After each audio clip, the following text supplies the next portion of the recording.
అలానే ఎంసీఎస్ రావు అద్దె రూల్స్ మార్చేశారు. సుప్రీంకోర్టు కూడా తాజాగా ఆదేశాలు జారీ చేసింది.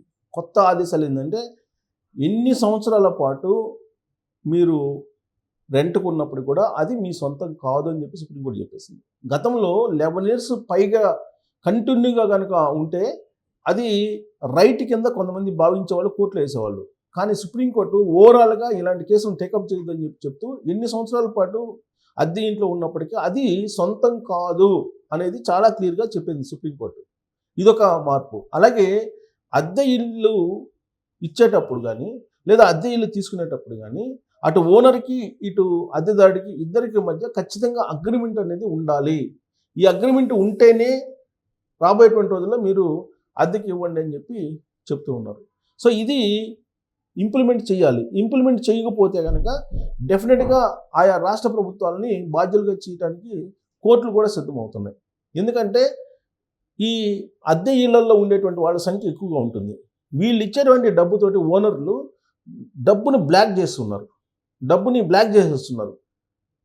అందుకే ఇప్పుడు ఆర్బీఐ ఏం చెప్తుంది, అసలు మార్కెట్లో ఉండే డబ్బు అంతా ఏమైపోతుంది అని అంటున్నారు. లిక్విడ్ అమౌంట్ తగ్గిపోతుంది. ఆ లిక్విడ్ అమౌంట్ ఎక్కడికి అయిపోతుందో బ్లాక్ చేస్తున్నారు ఓనర్స్. వాళ్ళు బ్లాక్ చేసేసి వాళ్ళు బంగారం మీద పెట్టుబడి పెట్టి దాన్ని ఏదో ఒక రకంగా చేయటమో చేస్తూ ఉన్నారు. అయితే ఇక్కడ టెనెంట్ యాక్ట్ అనేది ఒకటి ఉంది. ఈ టెనెంట్ యాక్ట్ ఇంప్లిమెంట్ కావట్లేదు.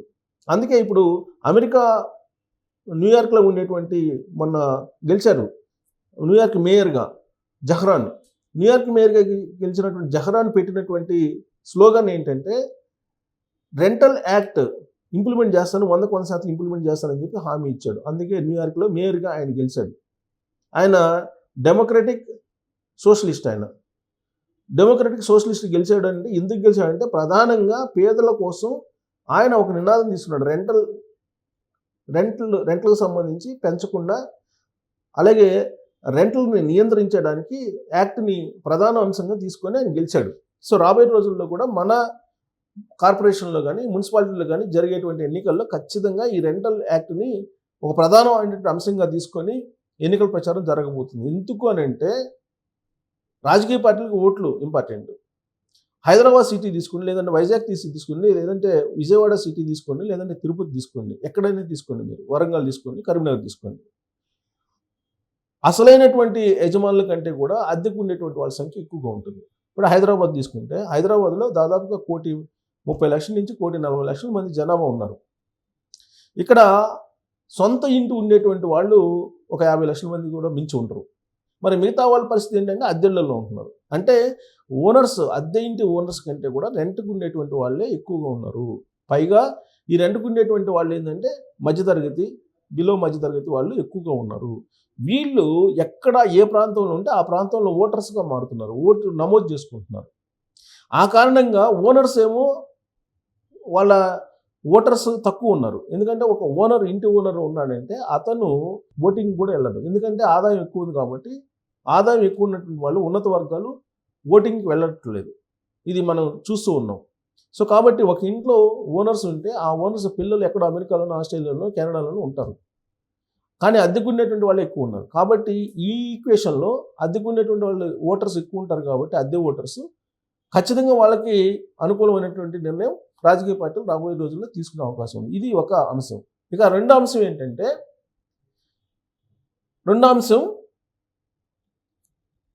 మాఫియా. హైదరాబాద్లో మాఫియా ఎంటర్ అయింది. ఇది చాలా కాలం నేను చెప్తున్నాను. ముంబై మాఫియా ఎంటర్ అయింది.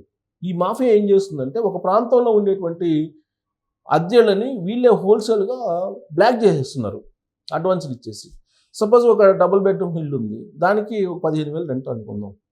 వీళ్ళు 15,000 రెంట్ ఇచ్చేసి బ్లాక్ చేస్తున్నారు. దాన్నే 20,000, 22,000 చెప్పేసి వీళ్ళు వేరే వాళ్ళకి ఇచ్చి నెలకి ఈ మార్జిన్ ఏదైతే ఉందో 5,000 లేకపోతే 3,000 ఈ మార్జిన్ వాళ్ళు తీసేసుకుంటున్నారు. ఇది దందా నడుస్తుంది హైదరాబాద్లో. అది కూడా ఎలా? మార్వాడీలు ఇది చేసేది కూడా ఎక్కువ మంది మార్వాడీలు. రాజస్థాన్ నుంచి, ఢిల్లీ నుంచి, ముంబై నుంచి వచ్చేటువంటి మార్వాడీలు ఎక్కువ మంది ఇలాంటివి చేస్తున్నారు. ఇది చేయడానికి కారణం ఏంటంటే రెంట్లు వాల్యూ పెంచితే ఫ్లాట్లు కొనుక్కుంటారు అనేటువంటిది. ఎందుకంటే ఫ్లాట్లు కొనుక్కునే వాళ్ళు లేరు. ఇప్పుడు రియల్ ఎస్టేట్కి సంబంధించి ఇప్పుడు రియల్ ఎస్టేట్ డౌన్ ట్రెండ్లో ఉంది. ఈ మధ్యకాలంలో అన్రాక్ నిన్న మొన్న ఇచ్చింది సర్వే. ఆ సర్వేలో ఏం చెప్తున్నారంటే గత ఏడాది కంటే ఎక్కువ అమౌంట్ వచ్చిందని చెప్తున్నారు. బట్ కొనుగోళ్లు పెరిగినాయి అని చెప్పట్లా. లాజిక్ చూడండి, మీరు లాజిక్ గమనించండి. మీరు రియల్ ఎస్టేట్ అనురాగ్ సంస్థ ఇచ్చింది ఏంటంటే గత ఏడాది కంటే రెవెన్యూ పెరిగింది, రియల్ ఎస్టేట్ బాగుంది, 20% పెరిగిందని చెప్పి ఇచ్చారు. నిజమే, 20% పెరిగింది రెవెన్యూ. ఎందుకంటే గత ఏడాది సపోజ్ ఒక 1000 కోట్లు వచ్చింది అనుకున్నాం రిజిస్ట్రేషన్ రూపంలో, ఈ ఏడాది ఒక 1200 కోట్లు వచ్చింది. నిజమే. అది ఎందుకు వచ్చిందనంటే విల్లాలు, హైరైజ్ బిల్డింగ్లు కొనుగోళ్లు అమ్మకాలు జరిగాయి, అందువల్ల అమౌంట్ ఎక్కువ వచ్చింది. కానీ ఓవరాల్గా ట్రాన్సాక్షన్స్ ఏదైతే ఉన్నాయో రిజిస్ట్రేషన్స్, నెంబర్ ఆఫ్ రిజిస్ట్రేషన్ తగ్గాయి. ఇది గమనించాలి. అంటే రియల్ ఎస్టేట్ డౌన్లో ఉందని చెప్పడానికి, బట్ అనురాగ్ సంస్థ దాన్ని దాచిపెట్టి హైలో ఉందని చెప్తున్నారు. అందుకే ఈ సర్వే సంస్థలని రియల్ ఎస్టేట్ గురించి ఇచ్చేటువంటి వాటిని ఏటిని నమ్మకూడదు. ఈవెన్ రియల్ ఎస్టేటే కాదు, ఏ సర్వే ఎలక్షన్లకు సంబంధించినటువంటి ఇచ్చేటువంటి సర్వే కూడా నమ్మడానికి లేదు. అంత డబ్బు తీసుకుని కమర్షియల్గా ఆలోచించి సర్వేలు ఇస్తూ ఉంటారు. కాబట్టి వీటిని నమ్మడానికి లేదు. ఇప్పుడు హైదరాబాద్లో జరుగుతుంది ఏంది, ఇక్కడ ఎక్కువగా నార్త్ వాళ్ళు వస్తున్నారు. ఈ నార్త్ వాళ్ళు వచ్చేసి ఆక్యుపై చేస్తున్నారు. వాళ్ళకి బాంబే నుంచి వచ్చినటువంటి వాళ్ళకి ఇక్కడ రెంట్ తక్కువగా అనిపించవచ్చు. ప్లస్ వాళ్ళేంటి అక్కడ ఉండేటువంటి ఒకటి తీసుకుని 4 బ్లాక్ చేసేస్తారు. బ్లాక్ చేసేసి వాళ్ళ ఆధీనంలో ఉంచుకుంటున్నారు. టోటల్గా అపార్ట్మెంట్లే వాళ్ళ ఆధీనంలో ఉంచుకుంటున్నారు. దీంతోపాటు అపార్ట్మెంట్లని వాళ్ళే మొత్తం హోల్సేల్గా కొని చేసి బ్లాక్ చేస్తున్నారు. ఎలా బ్లాక్ చేస్తున్నారంటే అపార్ట్మెంట్లు వాళ్ళే కొంటున్నారు, కొన్న తర్వాత లోన్కి వెళ్తున్నారు, బ్యాంకుల్లో లోన్ పెట్టి లోన్ తీసుకుంటున్నారు. ఈ మధ్యకాలంలో వాళ్ళు ఏం చేస్తున్నారు, మార్కెటింగ్ చేస్తున్నారు. మీరు సోషల్ మీడియాలో చూసుకోండి, ప్రతి హైరైజ్ బిల్డింగ్లో లేదంటే ప్రతి గేటెడ్ కమ్యూనిటీలో వీళ్ళు సోషల్ మీడియాలో వీడియోలు పెడుతున్నారు. వీడియోలు పెట్టి మేము ఎస్ఎఫ్టీ 4000కి ఇస్తాం, 5000కి ఇస్తాం, 6000కి ఇస్తాం అని ఇలా చెప్తున్నారు. మార్కెటింగ్లోకి వచ్చేసారు వాళ్ళు. ఆ కారణంగా మార్కెట్ పెరుగుతుంది. ఒరిజినల్గా అటు బిల్డర్కి అలాగే కొనుగోలుదారుకి మధ్య కనుక ట్రాన్సాక్షన్ జరిగితే ఈ స్థాయిలో రేట్లు ఉండవు. మాఫియా ఎంటర్ అయింది హైదరాబాద్లో. ఈ మాఫియా ఏం చేస్తుంది, అక్కడ కొన్ని ఫ్లాట్లు ఎలా పడితే అలా ఇస్తున్నారు. స్క్రూటినీ కూడా లేదు. ఫ్యామిలీస్ అంటారు, అక్కడికి వచ్చిన తర్వాత అక్కడ ప్రాసిక్యూట్ చేస్తుంటారు.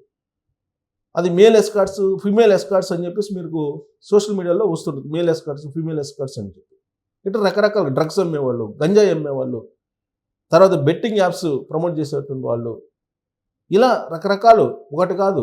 తర్వాత యాప్స్, లోన్ యాప్స్ని ప్రమోట్ చేసేటువంటి వాళ్ళు ఇలా రకరకాలుగా దిగిపోతున్నారు. ఈ కారణంగా మాఫియా అనేది మనకి తెలియకుండానే మొత్తం హైదరాబాద్ని కబ్జా చేసేసింది. దీంతో నార్మల్ పీపుల్ సఫర్ అవుతున్నారు. సో కాబట్టి మాఫియా కారణంగా హైదరాబాదు, అద్దె మాఫియా కారణంగా రియల్ ఎస్టేట్ పెరుగుతుంది. డబుల్ బెడ్రూమ్ అనగానే అది ఎలా ఉన్నా సరే, ఎన్ని ఎస్ఎఫ్టీలు ఉన్నా సరే, అది 1000 ఎస్ఎఫ్టీలు ఉన్నా సరే 20,000, 900 ఎస్ఎఫ్టీ ఉన్నా 20,000, 1200 ఎస్ఎఫ్టీ ఉన్నా 20,000. ఇలా అసలు వేరియేషన్, అది ఎలా ఉంది, కండిషన్ ఏంది, అది ఓల్డా, న్యూనా, కప్బోర్డ్స్ ఉన్నాయా, ఇవన్నీ చూసుకోకుండా అందరూ ఒకే రేట్ చెప్పేస్తున్నారు. విచిత్రమైన పరిణామం చెప్తా, నాకు తారసపడిన అంశం. ఒక ఫ్లాట్ 2 లెట్ పెట్టారు, అదే ఫ్లాట్ సేల్కి కూడా పెట్టారు. ఎందుకు పెట్టారని నేను అడిగా. సేల్కి పెట్టారు, 2 లెట్ పెట్టారు, ఎందుకు పెట్టారంటే ఇతను ఫోన్ చేస్తే రెంట్కి డబుల్ బెడ్రూమ్ 30,000 చెప్పాడు. నేను డబుల్ బెడ్రూమ్ 30,000 చెప్పి మళ్ళీ ఈ నెంబర్ ఇంకొక నెంబర్ ఇచ్చాడు, సేల్కి అని చెప్పి. ఆ నెంబర్కి చేస్తే డబుల్ బెడ్రూమ్ 75 లక్షలు చెప్పాడు. అదేంది సేల్ 2 లెట్కి పెట్టావు కదా అంటే, అవునండి రెంట్ ఎక్కువ ఉంది, రెంట్ని బట్టి కదా ఫ్లాట్లు కొనేది, అందుకని రెంట్ని చెప్పడానికి, రెంట్ హై ఉంది ఈ ఏరియాలో అని చెప్పడానికి నేను బోర్డు పెట్టానని చెప్తున్నాను. అంటే రెంట్ని బట్టి ఫ్లాట్ని సేల్ చేసుకునేటువంటి తెలివి, ఇలాంటివన్నీ కూడా బిజినెస్ ప్రాక్టీసెస్. సో కాబట్టి ఒక మాఫియా ఎంటర్ అయింది. ఈ మాఫియా దెబ్బకి హైదరాబాదు గజగజలాడిపోతుంది. మామూలు వాళ్ళు నివసించే పరిస్థితులు. ఒకప్పుడు హైదరాబాద్లో అందరూ వచ్చి హ్యాపీగా నివసించేటువంటి ప్రాంతం ఇది. 94లో నేను వచ్చాను, అప్పటి నుంచి చూస్తున్నా. కానీ ఇవాళ మాఫియా చేతుల్లోకి వెళ్ళిపోయినటువంటి క్రమంలో అద్దె ఓనర్లు ఖచ్చితంగా జైలుకి వెళ్ళేటువంటి పరిస్థితి ఉంది. ఇప్పటికే చాలామందిని జైలుకి పంపించారు, డ్రగ్స్, గంజాయి ఇవన్నీ దొరికిన కారణంగా. అసాంఘిక శక్తులు మీ ఇంట్లోకి చేరుతున్నారు. అలాంటి వాళ్ళని స్క్రూటినీ చేసుకోకుండా రెంట్ ఎక్కువ వస్తుందని ఇస్తే మీరు జైలుకి వెళ్ళటం ఖాయం. Thank you.